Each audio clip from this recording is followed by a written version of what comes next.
তবে তার ভিতরে একটা ছবির কথা না বললেই নাই, সেটা হচ্ছে সত্যের মৃত্যু নেই।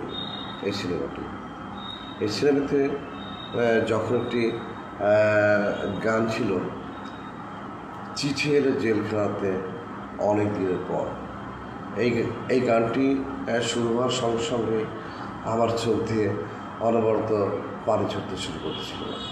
এক আর দ্বিতীয়ত হচ্ছে সালমান শাহর ফাঁসির রায় হয়েছিল এবং সেই এবং সালমান শাহকে ফাঁসির মঞ্চে যাওয়া হয়েছিল এবং সালমান শাহর মা বাবা, প্রেমিকা, ভাই বোন এরা সবাই বাঁচানোর জন্য সালমান শাহ যে অপরাধী নয় তার একটা প্রমাণ